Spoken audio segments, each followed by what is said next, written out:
O telefone tocou às 10h43 da manhã, e do outro lado da linha, um homem disse algo que fez meu mundo parar. Senhora, seu marido esteve aqui no banco com uma mulher que se parece muito com a senhora, mas alguns detalhes não batiam. Achei melhor ligar para confirmar se realmente era a senhora. Minha resposta saiu trêmula. Isso é impossível. Meu marido está viajando a trabalho. O silêncio que se seguiu foi longo demais. E foi naquele momento que compreendi que minha vida, construída sobre 28 anos de casamento, estava prestes a desmoronar de uma forma que eu jamais imaginaria. Mas antes de continuar, confira se você já está inscrito no canal e escreva nos comentários. De onde você está assistindo este vídeo? Adoramos saber até onde nossas histórias estão chegando. Segurei o telefone com tanta força que meus dedos ficaram brancos. O funcionário do banco continuava falando, mas as palavras chegavam até mim como se estivessem atravessando água, distorcidas e lentas. A mulher que acompanha seu marido tem documentos com seu nome, senhora. Ela assinou alguns papéis, mas nossa gerente notou pequenas inconsistências. O jeito dela segurar a caneta, a assinatura com uma pressão diferente, e quando fizemos uma pergunta de segurança sobre a data de nascimento da sua mãe, ela hesitou. Meu coração batia tão forte que parecia querer sair do peito. Meu marido? Está aí agora? Consegui perguntar. Sim, senhora. Eles estão na sala do gerente, aguardando a aprovação de uma transferência importante. Por isso achei melhor ligar. Algo não está certo. Desliguei sem me despedir. Fiquei parada no meio da cozinha, olhando para o celular como se ele fosse um objeto alienígena. A xícara de café que eu segurava na outra mão caiu no chão, se estilhaçando em 1000 pedaços. Nem me mexi para limpar. Minha mente estava correndo, tentando processar o impossível. Ricardo tinha saído de casa há 3 dias para uma viagem de negócios a São Paulo. Ele tinha arrumado a mala na minha frente, me deu um beijo apressado na testa e disse que voltaria no final da semana. Ligou para mim na noite anterior, contando sobre reuniões cansativas e um hotel barulhento. Como ele poderia estar no banco aqui em Curitiba neste exato momento? E com uma mulher se passando por mim? Corri para o quarto e abri o armário dele. As roupas estavam lá, algumas faltando, como era normal quando ele viajava. Peguei meu celular novamente e abri o histórico de mensagens entre nós. Tudo parecia normal. Chegou bem? Eu tinha perguntado. Sim, amor. Reunião o dia todo amanhã. Te ligo à noite. Mensagens simples, cotidianas, sem nenhum sinal de alarme.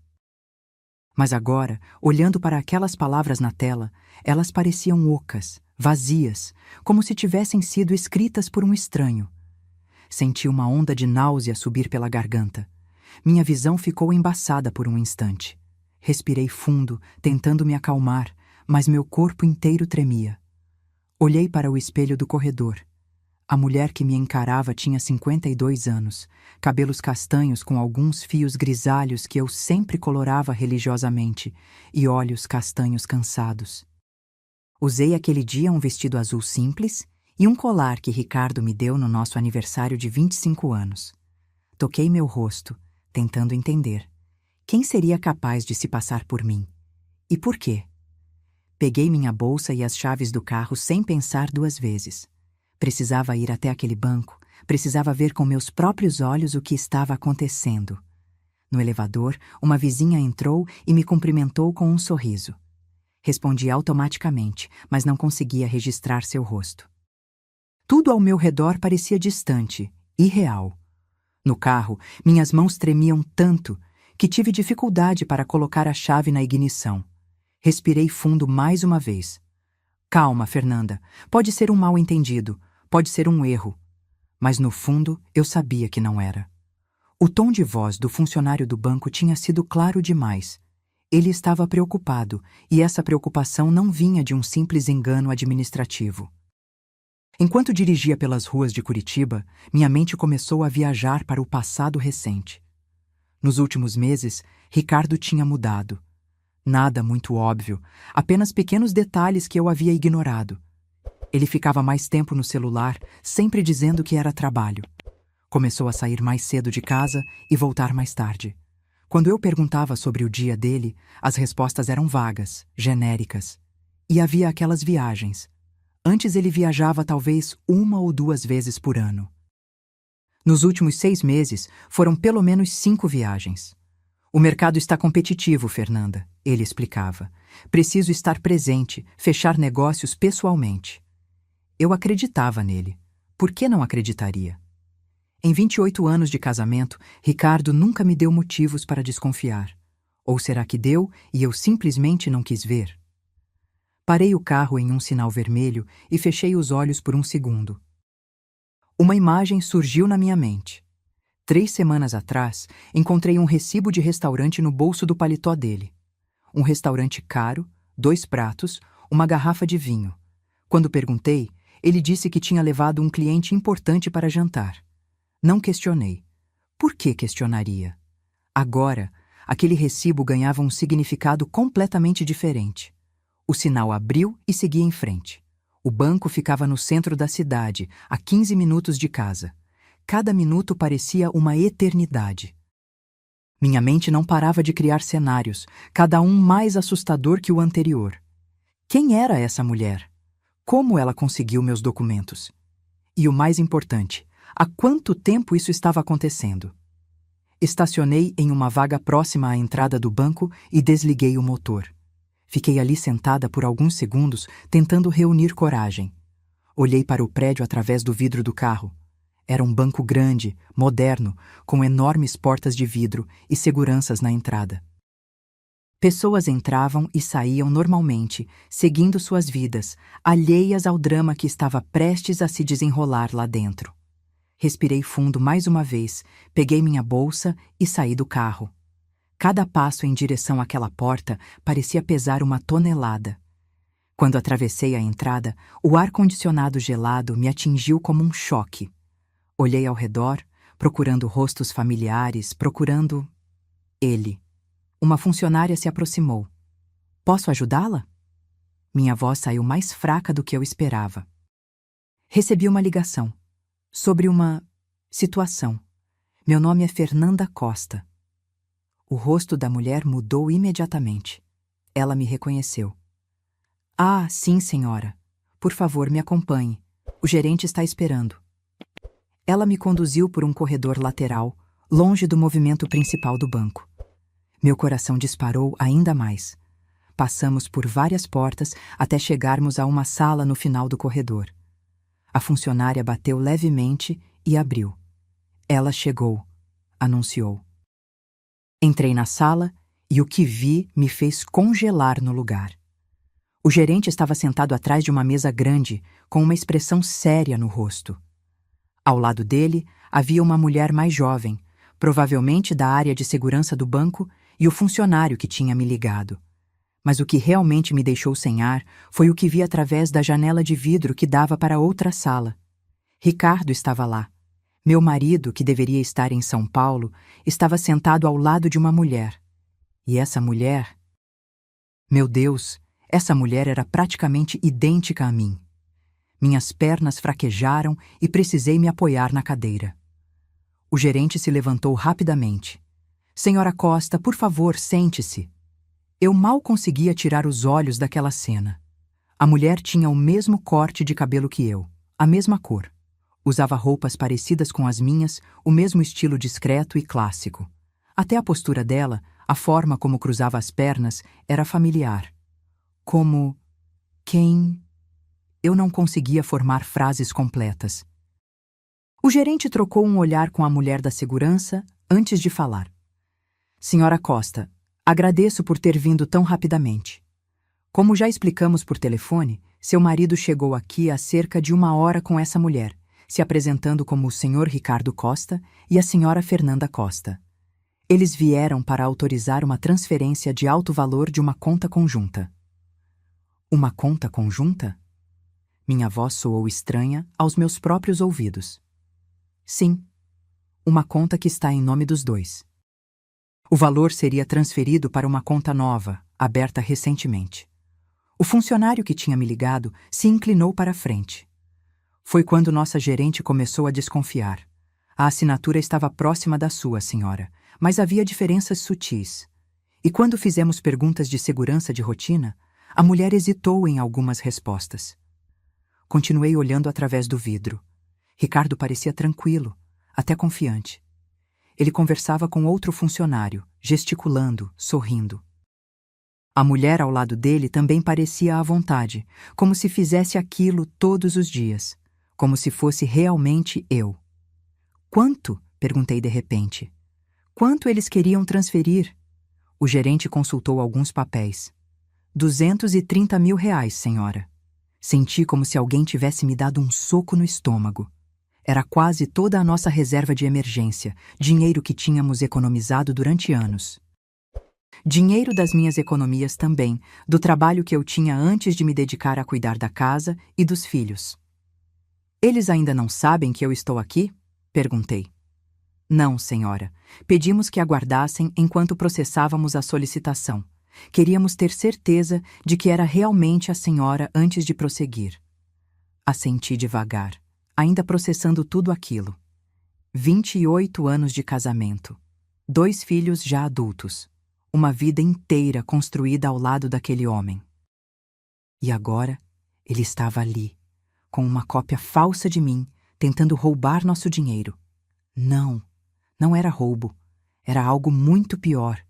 Era traição, manipulação e uma crueldade que eu não imaginava que ele fosse capaz. O que acontece agora? Minha voz estava mais firme. A mulher da segurança respondeu. Isso depende da senhora. Podemos confrontá-los aqui mesmo, suspender a transação e registrar uma ocorrência. Ou a senhora pode preferir que chamemos a polícia imediatamente. Olhei para ela, depois para o gerente, depois novamente para a cena através do vidro. Meu marido havia pegado o celular e estava digitando algo, completamente despreocupado. Eu quero falar com eles, disse finalmente. Quero que ele me veja. Quero ouvir o que ele tem a dizer. O gerente hesitou. Tem certeza, senhora? Pode ser uma situação delicada. Eu preciso, insisti. Preciso olhar nos olhos dele e ouvir como ele vai tentar justificar isso. Eles trocaram olhares entre si antes de concordarem. O gerente se levantou. Está bem, vamos fazer isso da forma mais segura possível.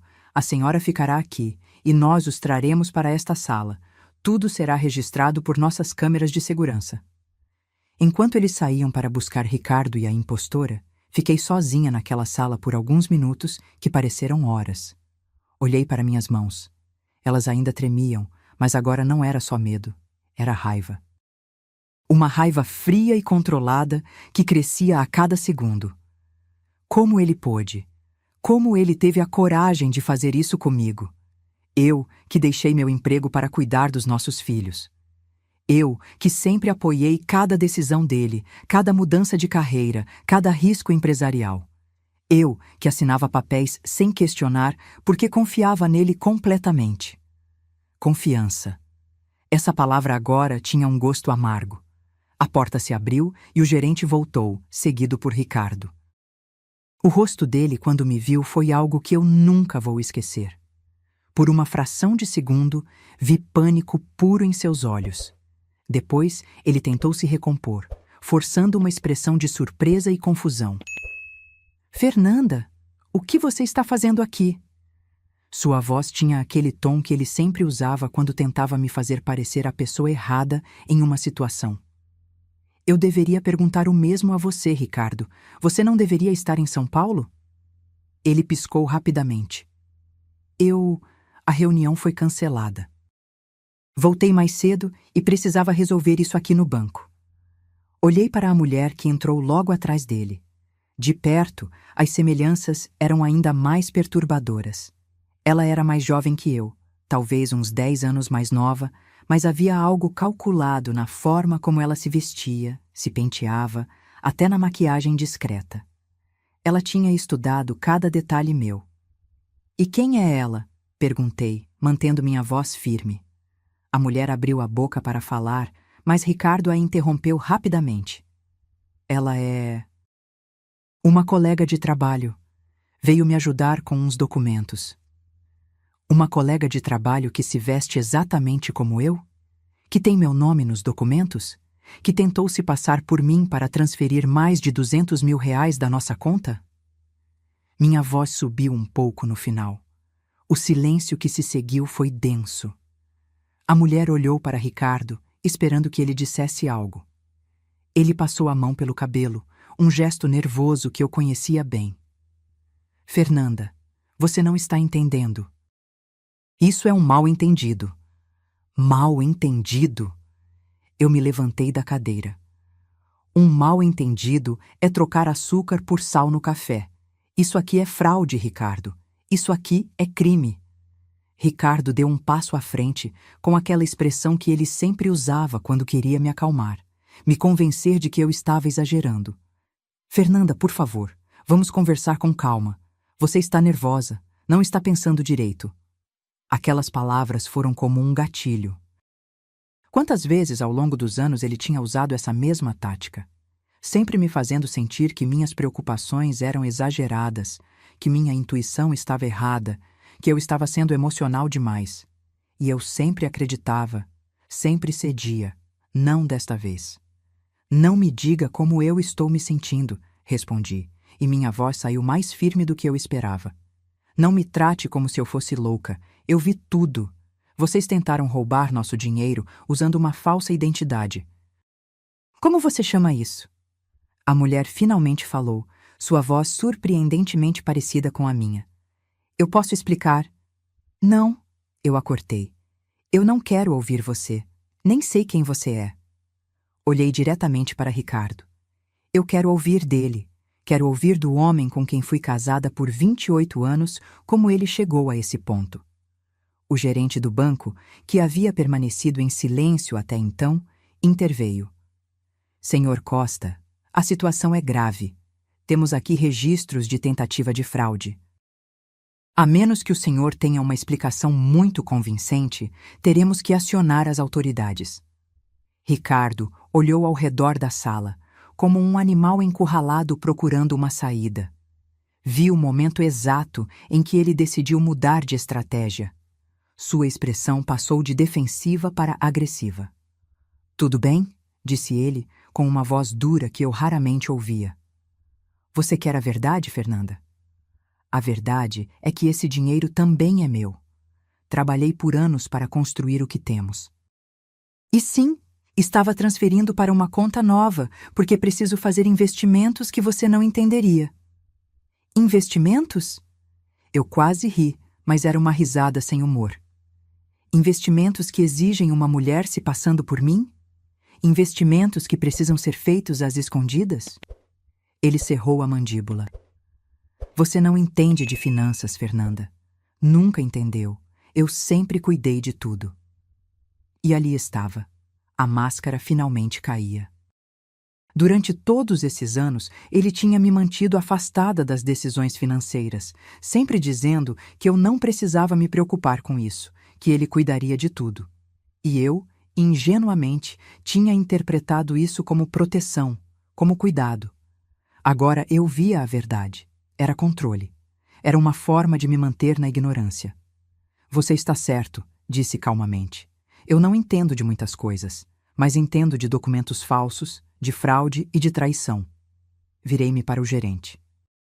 Quero registrar tudo formalmente. Quero que todas as nossas contas conjuntas sejam bloqueadas imediatamente. E quero que a polícia seja chamada. A mulher que se passava por mim empalideceu. Espera, isso não era para... Cala a boca! Ricardo explodiu, virando-se para ela. Você não tinha que dizer nada! Foi nesse momento que tudo ficou cristalino. Eles haviam planejado isso juntos. Não era um erro, não era um mal-entendido. Era um plano elaborado para me roubar. E ela? Ela não era apenas uma cúmplice qualquer. Pela forma como Ricardo falava com ela, pela intimidade que transparecia, ficou óbvio. Vocês estão juntos. Não foi uma pergunta, foi uma constatação. Há quanto tempo? Ricardo não respondeu, mas a expressão de culpa em seu rosto disse tudo. A mulher baixou os olhos. O gerente se levantou. Senhores, vou pedir que aguardem aqui. A polícia já está a caminho. Os minutos que se seguiram foram surreais. Ricardo tentou algumas vezes iniciar uma conversa, mas eu não respondi. Não tinha mais nada a dizer para ele. A mulher ficou em silêncio, olhando para o chão, ocasionalmente lançando olhares nervosos em direção à porta. Eu fiquei ali sentada, estranhamente calma agora. Era como se um véu tivesse sido arrancado dos meus olhos. Tantas coisas começaram a fazer sentido. As viagens frequentes, os telefonemas em que ele saía da sala, os finais de semana em que ele precisava ir ao escritório. Os extratos bancários que ele nunca me deixava ver. Lembrei-me de um dia, meses atrás, quando encontrei um perfume desconhecido no carro dele. Quando perguntei, ele disse que tinha dado carona para uma colega de trabalho que havia derramado perfume acidentalmente. Eu acreditei. Claro que acreditei. Por que não acreditaria? Olhei para a mulher novamente. Ela devia ter uns 40 e poucos anos. Bonita, cuidada, mas não extraordinariamente. O que me perturbava não era sua aparência em si, mas o esforço deliberado em se parecer comigo. Quanto tempo ela passou me estudando?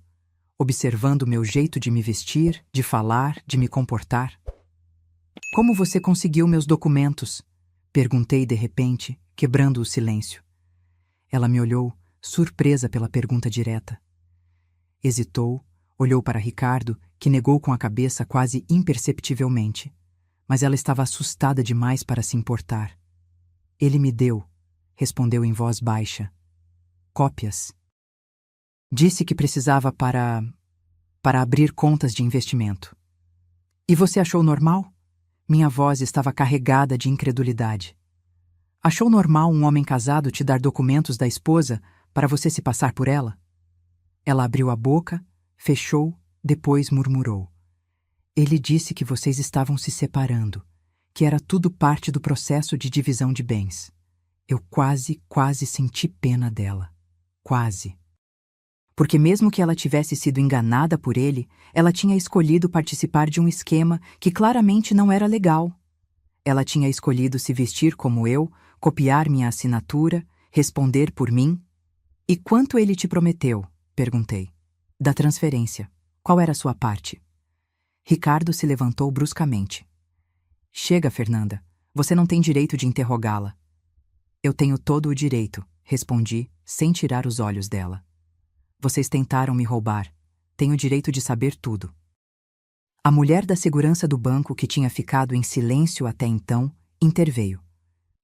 Senhor Costa, sugiro que o senhor se sente e permaneça calmo. A polícia chegará em breve e todas as questões serão esclarecidas formalmente. Ricardo voltou a se sentar, mas estava visivelmente tenso. Suas mãos tremiam ligeiramente e ele não parava de mexer no relógio, outro gesto nervoso que eu conhecia bem. Olhei para aquele homem que eu pensava conhecer. 28 anos. Mais da metade da minha vida adulta. 2 filhos que amávamos e criamos juntos. Jantares em família, viagens, planos para o futuro, promessas de envelhecer lado a lado. Como tudo isso podia ser real e, ao mesmo tempo, tão falso. A polícia chegou 15 minutos depois. 2 oficiais entraram na sala, avaliando rapidamente a situação. O gerente do banco explicou tudo em detalhes técnicos, mostrando documentos, registros de câmeras, os formulários de transferência que Ricardo e a mulher haviam preenchido. Fui questionada sobre minha identidade, mostrei meus documentos originais, respondi a perguntas sobre datas, endereços, detalhes que só a verdadeira Fernanda Costa saberia. Foi quase humilhante ter que provar quem eu era, mas entendi a necessidade. Depois foi a vez deles. Ricardo tentou manter a compostura, explicando que tudo não passava de um mal-entendido, que ele tinha autorização implícita da esposa para movimentar as contas conjuntas. Mas quando os policiais mostraram as evidências, a tentativa de usar documentos falsificados, a mulher se passando por mim, as inconsistências nas assinaturas, sua história começou a desmoronar. A mulher, por outro lado, desabou. Chorou, admitiu que sabia que estava fazendo algo errado, mas que Ricardo havia convencido ela de que era temporário, que logo estariam juntos oficialmente, que eu já sabia de tudo e estava de acordo. Mentiras sobre mentiras. Há quanto tempo vocês estão juntos? Um dos policiais perguntou diretamente a Ricardo. Ele ficou em silêncio, olhando para a parede. A mulher respondeu por ele entre soluços. 2 anos. Nos conhecemos em um evento corporativo. 2 anos. Eu fiz as contas mentalmente. 2 anos atrás foi quando Ricardo começou a viajar mais. Quando ele começou a chegar tarde em casa. Quando ele começou a me olhar de uma forma diferente, distante. Eu tinha atribuído tudo ao estresse do trabalho, às pressões financeiras da empresa dele. Nunca imaginei que havia outra mulher. E não era apenas outra mulher. Era uma mulher que ele estava transformando em mim, ou em uma versão dele do que eu deveria ser. Isso era ainda mais perturbador do que uma traição comum. Senhora Costa, um dos policiais se dirigiu a mim. A senhora deseja registrar uma queixa formal? Olhei para Ricardo. Nossos olhos se encontraram, e por um breve momento vi algo que poderia ser arrependimento. Ou talvez fosse apenas medo das consequências. Sim, respondi sem hesitar. Quero registrar queixa por tentativa de fraude e uso de documentos falsos. Fernanda, pense bem no que você está fazendo, Ricardo disse, e havia um tom de ameaça em sua voz. Pense nos nossos filhos. Pense no escândalo. Eu estou pensando nos nossos filhos, respondi. Estou pensando em como vou explicar para eles que o pai deles tentou roubar a própria mãe. Estou pensando em como vou explicar que você preferiu criar uma cópia falsa de mim ao invés de simplesmente ser honesto. Os procedimentos legais foram iniciados. Ricardo e a mulher foram levados para a delegacia para prestar depoimento formal. Eu também precisei ir, mas em um carro separado. Durante todo o trajeto, minha mente não parava de processar tudo. Na delegacia, passei horas respondendo perguntas, fornecendo informações, assinando documentos. Cada detalhe daquele dia foi registrado. As horas se arrastaram, mas eu me mantive firme. Não chorei, não entrei em pânico. Havia uma clareza estranha em tudo aquilo, como se eu finalmente estivesse vendo minha vida sem os filtros da negação. Quando finalmente me liberaram, já era noite. Saí da delegacia e fiquei parada na calçada por um momento, respirando o ar fresco da noite. Meu celular tinha dezenas de mensagens e ligações perdidas. Algumas de números desconhecidos, provavelmente jornalistas, porque sim, a notícia já havia vazado. Algumas dos meus filhos. Lucas, meu filho mais velho, tinha ligado 7 vezes. Marina, minha filha, tinha enviado várias mensagens desesperadas. Mãe, o que está acontecendo? Vi nas notícias. Por favor, me liga. Respirei fundo antes de discar o número de Lucas. Ele atendeu no primeiro toque. Mãe, graças a Deus. Onde você está? O que aconteceu?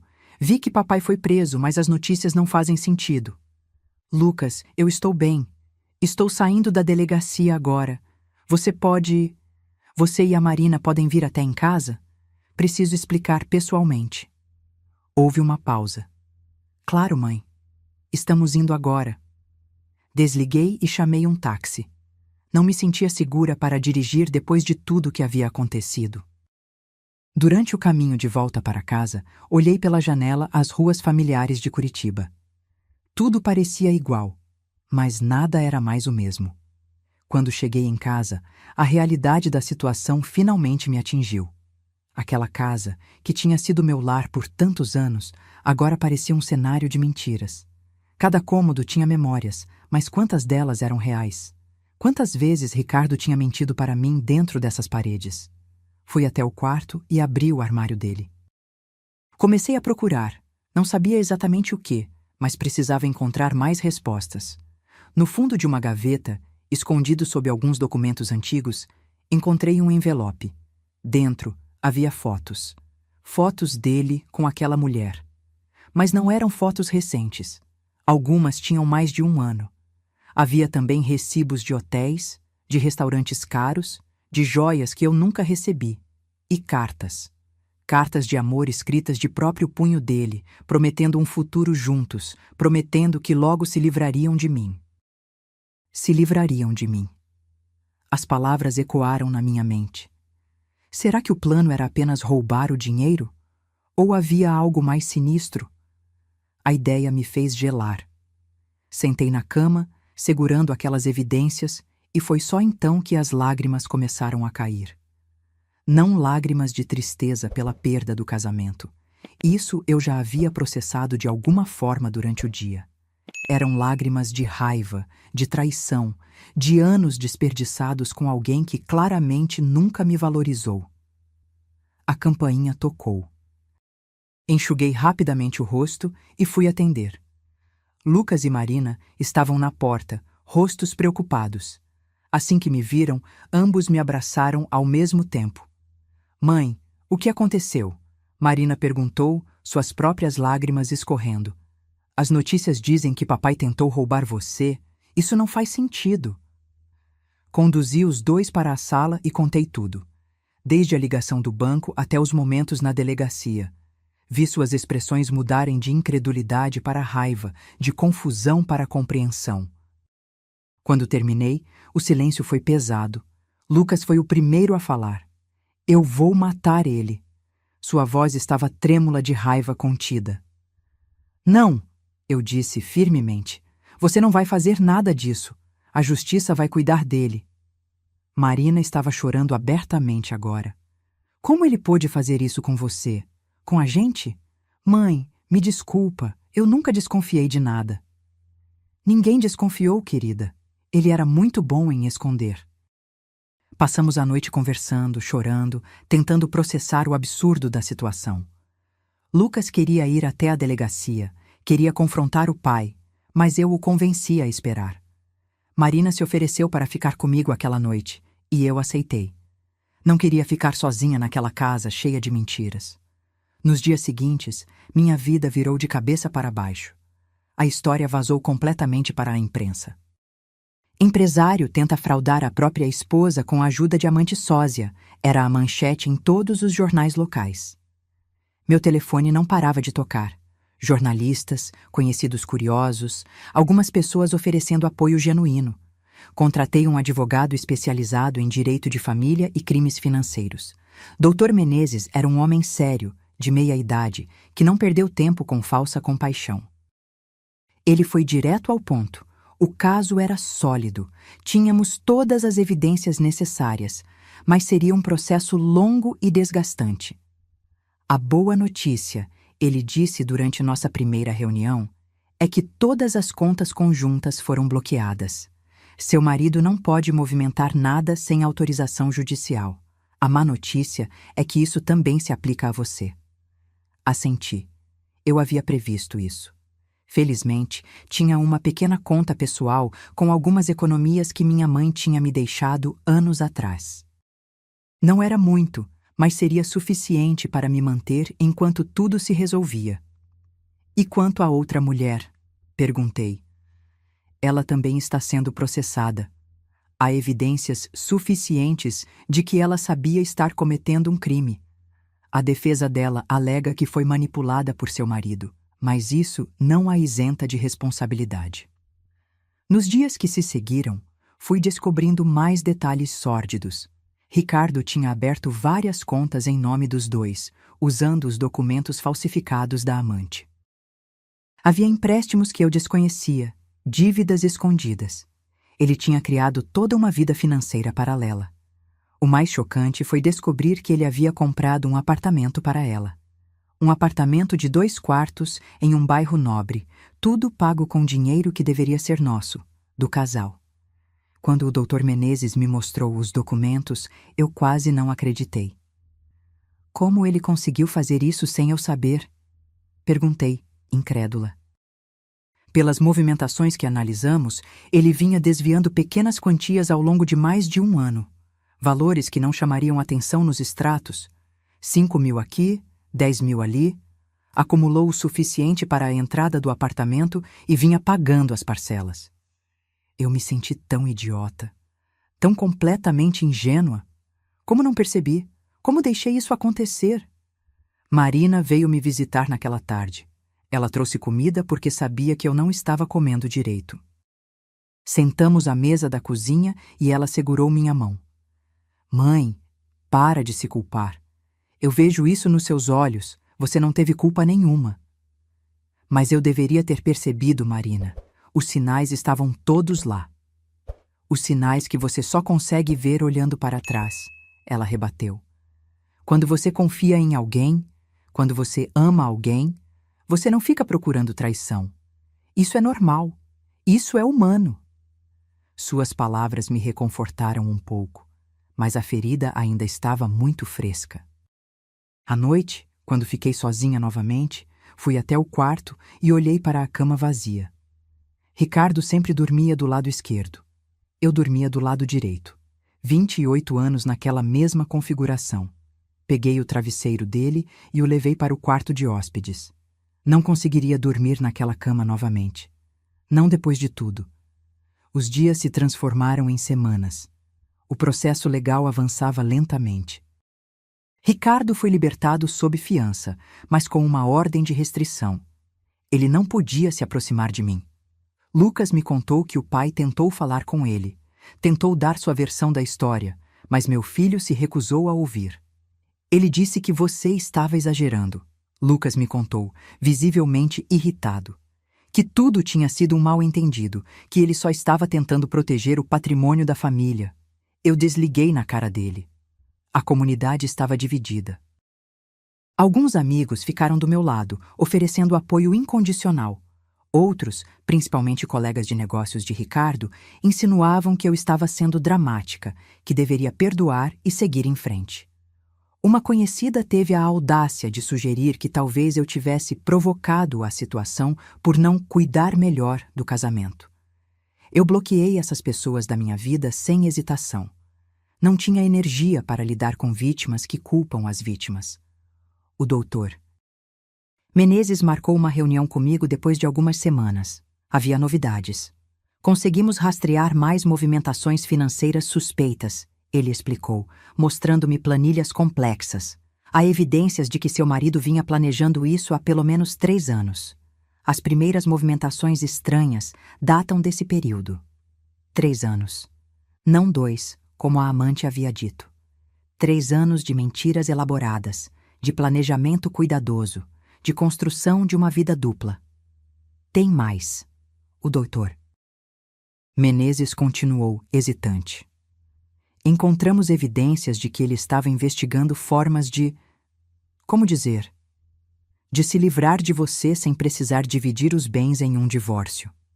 Meu sangue gelou. O que você quer dizer com se livrar? Não encontramos nada que indique planejamento de violência física. Ele se apressou em esclarecer. Mas há consultas a advogados sobre como declarar alguém mentalmente incapaz, sobre processos de interdição. Ele estava procurando brechas legais para te tirar do caminho financeiramente. Senti náusea. Então, esse era o plano.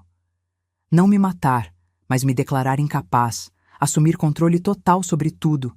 E então, o quê? Me trancar em algum lugar? Me medicar até eu não saber mais quem eu era? Isso é admissível em tribunal? Perguntei, minha voz tremendo. Sim, e fortalece muito o seu caso. Mostra premeditação, planejamento de longo prazo. Não foi um erro de julgamento momentâneo. Foi uma conspiração deliberada. As semanas se transformaram em meses. O outono chegou, trazendo folhas douradas e um frio que parecia permear não apenas o ar, mas também minha alma. Eu havia me mudado para um apartamento menor, mais prático. Não conseguia mais viver naquela casa cheia de memórias contaminadas. O julgamento estava marcado. Dr. Menezes estava confiante, mas me preparou para o fato de que Ricardo provavelmente apresentaria uma defesa agressiva. E ele estava certo. No tribunal, Ricardo apareceu bem vestido, com um advogado caro ao seu lado. Ele evitou olhar para mim durante todo o processo. Sua defesa argumentou que ele tinha direito de movimentar as contas conjuntas, que a sósia era apenas uma colega de trabalho que se ofereceu para ajudar porque eu estava indisposta, que tudo não passou de um grande mal-entendido amplificado pela mídia. Era uma história absurda, facilmente desmentida pelas evidências, mas foi contada com tanta convicção que vi alguns membros do júri acenando pensativos. Quando chegou minha vez de testemunhar, subi ao banco com as pernas trêmulas, mas a mente clara. Respondi a todas as perguntas com honestidade. Sim, eu confiava no meu marido. Sim, eu assinava documentos sem ler completamente. Sim, eu acreditava que ele estava cuidando da nossa família. A senhora não acha? O advogado de Ricardo perguntou com um tom condescendente. Que essa confiança excessiva foi, de certa forma, negligente? Que a senhora tinha a responsabilidade de acompanhar as finanças da família? Respirei fundo antes de responder. Confiança em um casamento não é negligência. É o que deveria ser normal. E se o senhor está sugerindo que a vítima de uma fraude tem culpa por confiar no fraudador, então talvez o senhor deva rever seus conceitos de parceria e comprometimento. Houve um murmúrio na sala. O juiz pediu silêncio. O advogado de Ricardo pareceu momentaneamente desconcertado antes de prosseguir com outras perguntas. A amante também testemunhou. Ela estava visivelmente nervosa, suas mãos tremendo, enquanto jurava dizer a verdade. Sua versão era de que Ricardo havia prometido deixar a esposa, que me havia descrito como uma mulher doente, negligente, que não se importava com ele, que ele precisava da ajuda dela para proteger o patrimônio antes do divórcio inevitável. Quando perguntaram por que ela concordou em usar documentos falsos, em se passar por mim, ela chorou e disse que estava apaixonada, que acreditava em todas as mentiras dele, que agora via o erro que havia cometido. Não senti pena dela. Talvez devesse, mas não senti. Ela era adulta, tinha feito escolhas conscientes. Amor não justifica crime. O julgamento durou 3 dias. 3 dias de depoimentos, de evidências apresentadas, de argumentações de ambos os lados. Quando finalmente terminou, o juiz disse que daria seu veredito em 2 semanas. Aquelas foram as 2 semanas mais longas da minha vida. Tentei manter a rotina, manter a sanidade, mas a ansiedade era constante. E se o juiz acreditasse na versão de Ricardo? E se eu perdesse tudo? Marina e Lucas se revezavam para me fazer companhia. Eles estavam incrivelmente presentes, mais do que haviam sido em anos. Essa crise, por mais terrível que fosse, havia nos aproximado de uma forma que eu não imaginava ser possível. Mãe, Marina disse uma noite, enquanto tomávamos chá na minha pequena cozinha, independente do que acontecer no tribunal, você já ganhou. Olhei para ela confusa. Como assim? Você se defendeu. Você não ficou quieta. Você não deixou que ele te destruísse. Você lutou. E isso nos mostrou uma força em você que a gente nunca tinha visto antes. Suas palavras me emocionaram profundamente. Eu tinha lutado. Pela primeira vez em muito tempo, eu havia lutado por mim mesma. Finalmente, o dia do veredito chegou. Voltei ao tribunal com Dr. Menezes ao meu lado. Ricardo já estava lá, parecendo tenso, mas ainda tentando manter uma fachada de confiança. A sala estava cheia, jornalistas, curiosos, conhecidos. Esse caso havia se tornado notório. O juiz entrou e todos se levantaram. Quando ele começou a falar, meu coração batia tão forte que eu mal conseguia ouvir suas palavras. Mas então, algumas frases se destacaram. Evidências claras e inequívocas de fraude. Planejamento premeditado e deliberado. Abuso de confiança conjugal. Culpado de tentativa de fraude qualificada. Ricardo foi condenado. 3 anos de prisão, mais restituição financeira completa, mais multas. A amante recebeu uma sentença menor, 1 ano e meio, por ter cooperado com as investigações. Quando o martelo bateu, finalizando o julgamento, senti algo que não esperava. Não era alegria exatamente. Era alívio. Um alívio profundo e avassalador. Justiça havia sido feita. Do outro lado da sala, Ricardo finalmente olhou para mim. Por um breve momento, nossos olhos se encontraram. E no olhar dele, vi não arrependimento, mas ressentimento. Ele ainda não aceitava a responsabilidade pelo que havia feito. Ele ainda acreditava ser a vítima. Virei-me e saí do tribunal com a cabeça erguida. Os meses seguintes foram de reconstrução. Dr. Menezes trabalhou para recuperar os ativos que Ricardo havia desviado. O apartamento que ele havia comprado para a amante foi vendido e o dinheiro retornou para mim. Várias das contas foram destravadas e finalmente pude acessar meu próprio dinheiro novamente. O divórcio foi finalizado rapidamente, considerando as circunstâncias. Não houve disputa. Ricardo não estava em posição de disputar nada. Fiquei com a casa, que vendi assim que pude, e com metade dos bens restantes. A outra metade foi retida para pagar as multas e restituições. Comprei um apartamento menor, mas charmoso, em um bairro tranquilo. Decorei do zero, escolhendo cada móvel, cada quadro, cada detalhe. Era meu espaço, completamente meu, sem nenhuma sombra de Ricardo. Comecei terapia, algo que deveria ter feito anos atrás. Doutora Helena era uma mulher sábia, de uns 60 anos, que me ajudou a processar não apenas a traição, mas anos de autoanulação. Você passou décadas se moldando para caber no relacionamento, ela me disse em uma sessão. Agora é hora de descobrir quem você é sem essas limitações. E foi isso que comecei a fazer.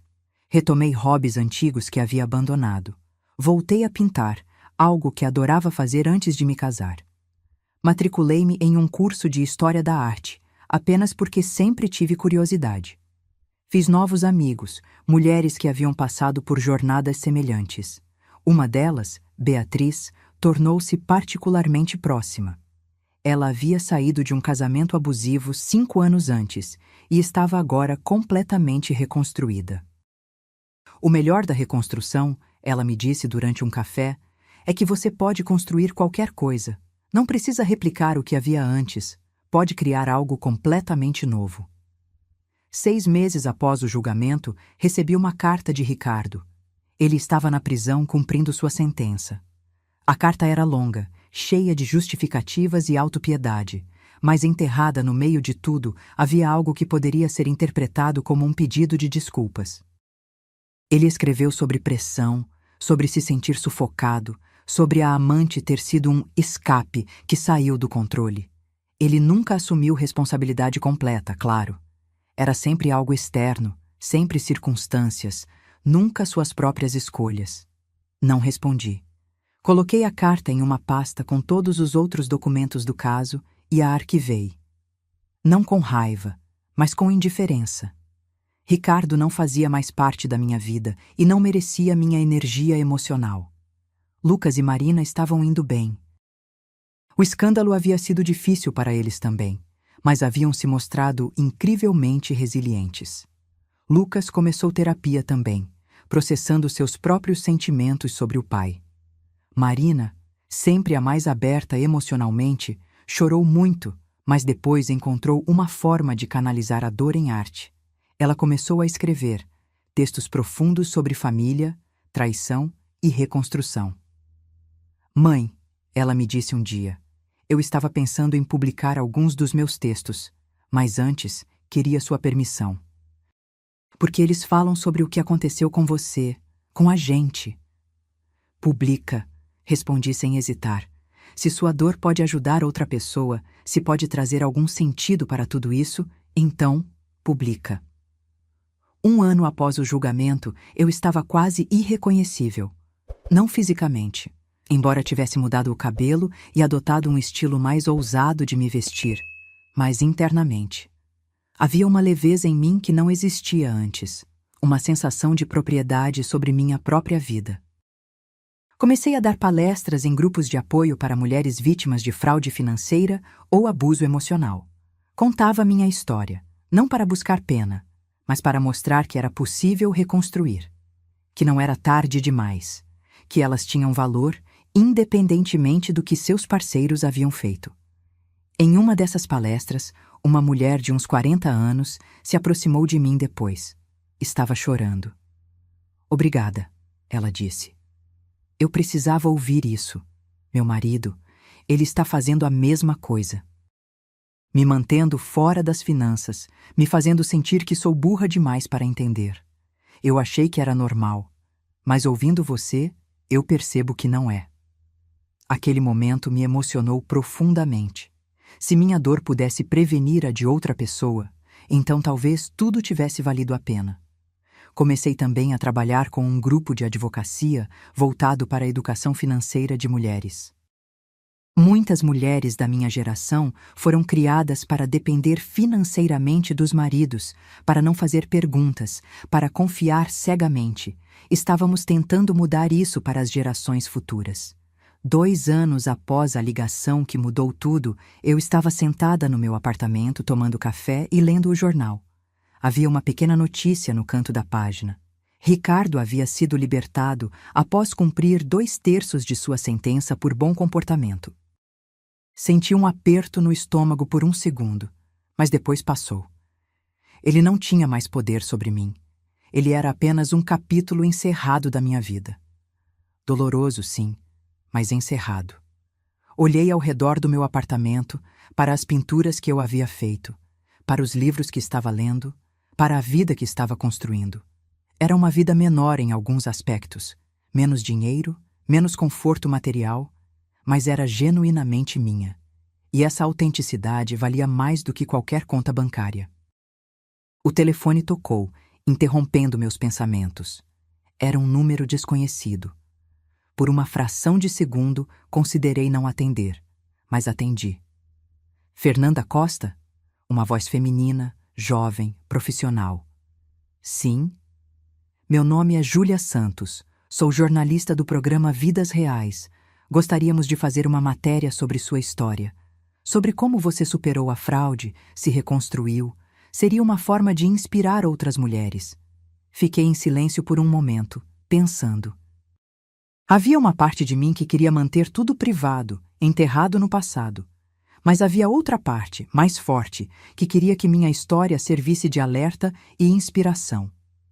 Vou pensar, respondi. Me mande mais detalhes por e-mail. Quando desliguei, olhei para o reflexo na janela. A mulher que me olhava de volta tinha 54 anos agora. Tinha rugas mais profundas, alguns quilos a menos, cabelos mais curtos. Mas tinha algo nos olhos que não estava lá antes. Força, clareza, propósito. Pensei na Fernanda de 2 anos atrás, aquela que atendeu o telefone do banco completamente despreparada para o que estava por vir. Aquela que confiava cegamente, que nunca questionava, que havia se tornado quase invisível na própria vida. Eu não a culpava. Ela tinha feito o melhor que podia com o que sabia, mas eu também não queria mais ser ela. Decidi aceitar a entrevista. Quando o programa foi ao ar, 3 semanas depois, assisti com Marina e Lucas ao meu lado. Ver minha história contada assim, de forma pública, foi surreal. Mas as mensagens que começaram a chegar depois, centenas delas, de mulheres agradecendo, de mulheres compartilhando suas próprias histórias, de mulheres dizendo que meu exemplo as encorajou a se defender. Isso fez valer a pena. Uma mensagem em particular me marcou. Era de uma mulher de 68 anos. Pensei que era tarde demais para mim. Que eu tinha que aceitar o que meu marido fazia porque já tinha investido 40 anos nesse casamento.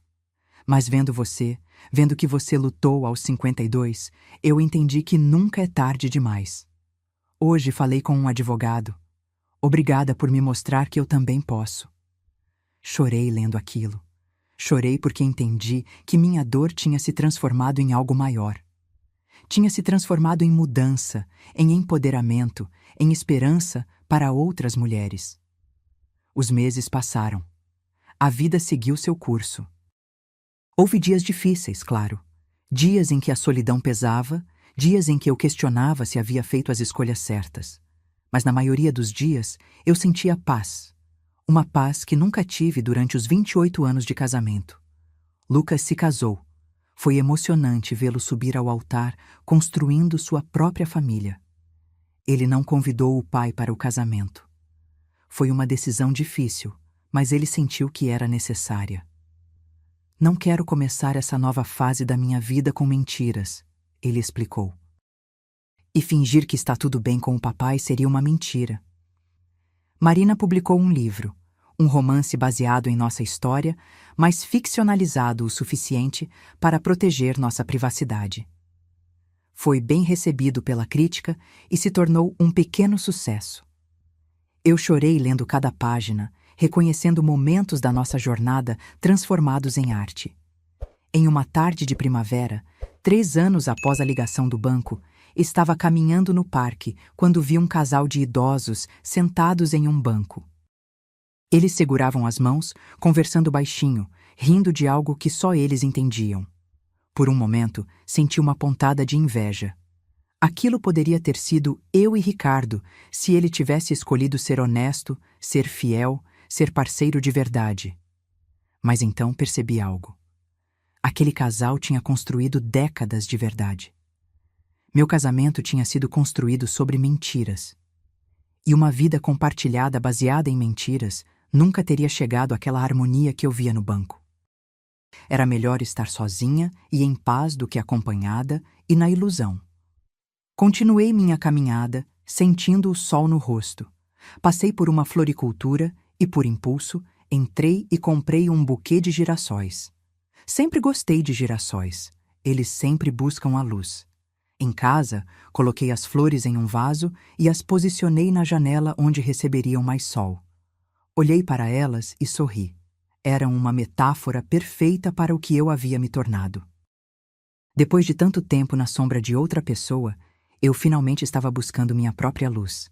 Aquela noite, antes de dormir, abri meu diário, algo que doutora Helena havia me encorajado a manter. Folheei as primeiras páginas, escritas nos dias logo após descobrir a traição. As palavras eram carregadas de dor, confusão, raiva. Depois folheei para as páginas mais recentes. As palavras agora eram diferentes. Falavam de crescimento, de descoberta, de força que eu não sabia que possuía. Escrevi uma última entrada. Hoje, completam 3 anos desde a ligação que mudou minha vida. Durante muito tempo, vi aquele dia como o pior da minha existência. Mas hoje percebo que foi também um presente. Um presente doloroso, mas um presente. Porque ele me acordou. Me forçou a ver verdades que eu vinha evitando. Me empurrou para fora da minha zona de conforto e para dentro de uma versão mais autêntica de mim mesma. Não sei o que o futuro me reserva. Talvez eu conheça alguém novo, talvez não. Talvez eu passe o resto da vida sozinha, talvez não. E está tudo bem, porque pela primeira vez em décadas estou completa sozinha. Não preciso de outra metade para me sentir inteira. Eu já sou inteira. O telefone que tocou há 3 anos não destruiu minha vida. Ele a salvou. Fechei o diário e apaguei a luz. Dormi profundamente, sem pesadelos, sem ansiedade. Apenas paz. Agora, se você gostou dessa história, clica em se inscrever e me diz nos comentários qual parte te deixou de queixo caído. Ah, e não esqueça de se tornar membro para ter acesso a vídeos exclusivos que não posto aqui. Te espero lá.